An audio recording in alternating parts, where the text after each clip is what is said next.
কখনো কি এমন একটি দৃশ্যের মুখোমুখি হয়েছেন যা মানুষের বেঁচে থাকার লড়াইয়ের সীমাকে ছাড়িয়ে যায়?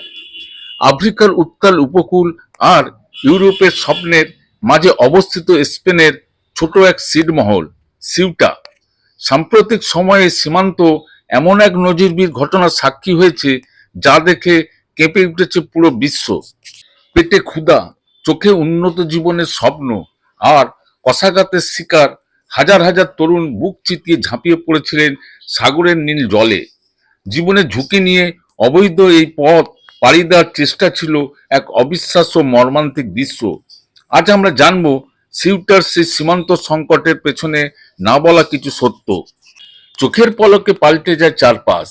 মরক্কোর ফদিন বা বেলুনেস থেকে প্রায় 3 থেকে 5 কিলোমিটার পথ সাঁতরে কিংবা সমুদ্রে পাথুরে বাঁধ ডিঙিয়ে স্প্যানিশ ভূখণ্ডে ঢোকার চেষ্টা করেন হাজারো মানুষ। অ্যাসোসিয়েট প্রেস ও আন্তর্জাতিক গণমাধ্যমের তথ্য অনুযায়ী এই আকস্মিক পদক্ষেপে প্রায় 60,000 মানুষ সীমান্ত পার হওয়ার চেষ্টা করেছিলেন, যা সিউটা শহরের মোট জনসংখ্যা প্রায় 70%। নজিরবিহীন এই মানব ঢল দেখে হতবাক হয়ে যায় ইউরোপ। কিন্তু সেই সোনার হরিণ পাওয়ার স্বপ্ন কি শেষ পর্যন্ত সত্যি হয়েছিল? উত্তরটি বড়ই নির্মম। বাঁধ পার হতে গিয়ে হুড়োহুড়িতে পদদলিত হয়ে এবং উত্তাল সমুদ্রের পানিতে ডুবে প্রাণ হারিয়েছেন অত্যন্ত 57 জন অভিবাসী। তীরের পানিতে ভেসে থাকা পরিত্যক্ত জুতো, ছেঁড়া জামাকাপড় আর বয়াগুলো আজ নীরবে সাক্ষী দিচ্ছে সেই ভয়ঙ্কর মানবিক বিপর্যয়ের।